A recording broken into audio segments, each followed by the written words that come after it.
Welcome to Storytime on the Back Porch. I'm Lisa, this is Lilly Belle, and this is Lyla. We have a wonderful story today about a little girl in Uganda and a very special goat that really helped change her life. This is written by Paige McBriar and illustrated by Lori Lostorder.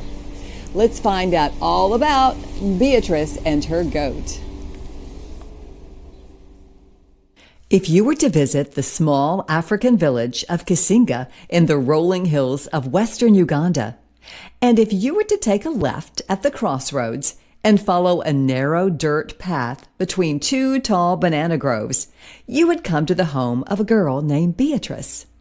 Beatrice lives here with her mother and 5 younger brothers and sisters in a sturdy mud house with a fine steel roof. The house is new. So is the shiny blue wooden furniture inside. In fact, many things are new to Beatrice and her family lately. And it's all because of a goat named Mugisa. Beatrice loves everything about Mugisa. The feel of her coarse brown and white coat, the way her chin hairs curl just so, and how Mugisa gently teases her by butting her knobby horns against Beatrice's hand. Tump, tump, like a drum beat waiting for a song. But there is one reason why Beatrice loves Mugisa most of all. In the time before Mugisa, Beatrice spent her days helping her mama hoe and plant in the fields, tend the chickens, watch the younger children, and grind the cassava flour that they would take to the market to sell. Once in a while, when she was tending baby cassavia, Beatrice would stop by the schoolhouse. Often the students had carried their long wooden benches outside to work under the cool shade of the jackfruit tree. Then Beatrice would stand quietly off to one side, pretending she was a student too.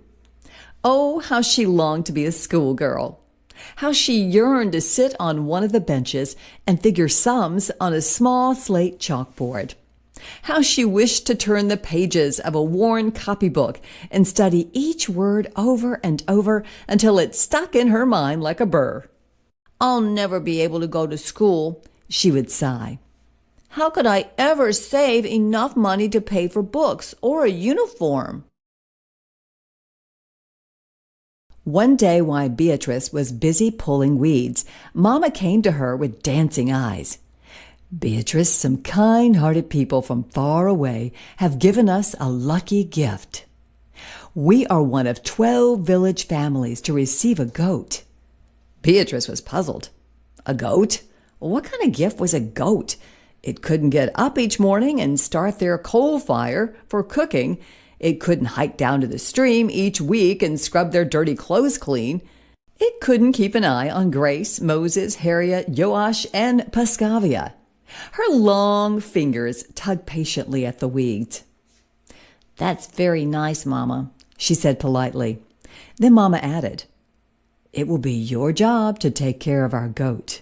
If you do, it can bring wonderful things." Beatrice looked at her mother. "Will this goat come soon?" she asked. "Because I would like to meet such a goat." Mama laughed. "Good things take time. First, I must plant pastures and build our goat a shed." Beatrice nodded slowly. Surely Mama knew what she was doing. "I will help you," she declared. For the next few months, Beatrice worked harder than ever. She helped Mama collect the post for the shed walls, then lashed the post together with banana fibers. She planted narrow bands of stiff elephant grass along the edges of their cassava field. She put in pigeon trees and lablab vines between the banana trees. Finally, one day, Beatrice's goat arrived, fat and sleek as a ripe mango. Beatrice stood shyly with her brothers and sisters, then stepped forward and circled the goat. Once, she knelt close, inspecting its round belly, and ran her hand along its smooth back. "Mama says you're our lucky gift," she whispered.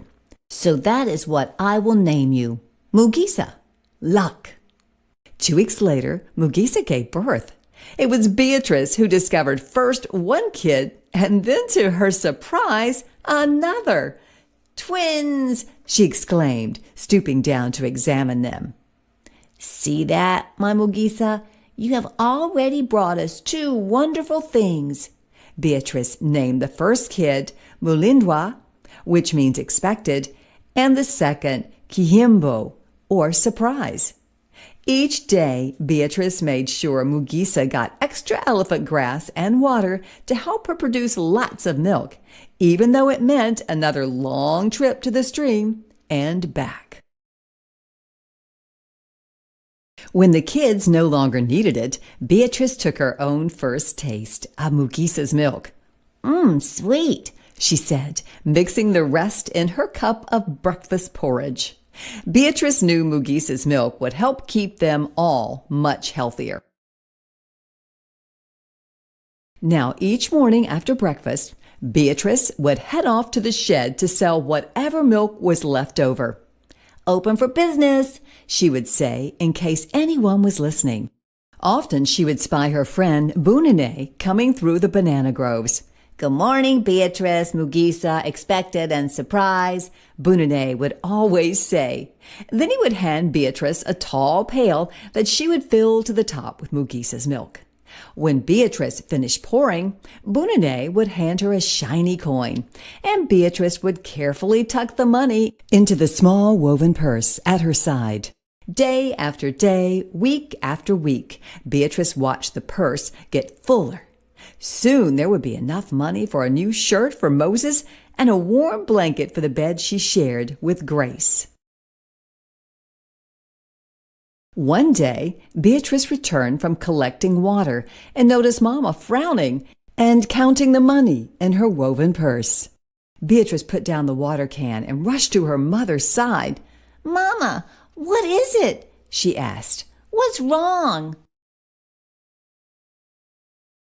As she looked up, Mama's frown turned to a small smile. "I think," she said, "you may just have saved enough money to pay for school." "School?" Beatrice gasped in disbelief. "But what about all the other things we need?" "First things first," Mama said. Beatrice threw her arms around her mother's neck. "Oh, Mama, thank you." Then she ran to where her goat stood chewing her cud and hugged her tight. "Oh, Mugisa," she whispered, "today I am the lucky one. You have given me the gift I wanted most." The very next week, Beatrice started school. On the first morning that she was to attend, she sat proudly waiting for milk customers in her new yellow blouse and blue jumper, Mugisa by her side. Beatrice felt nervous and excited at the same time. Mugisa pressed close, letting her coarse coat brush softly against Beatrice's cheek. "Oh, Mugisa," Beatrice cried, "I'll miss you today." Then she thought again about all the good things Mugisa was bringing. Mama said that soon Surprise would be sold for a lot of money. "It will be enough to tear down this old house," she had explained.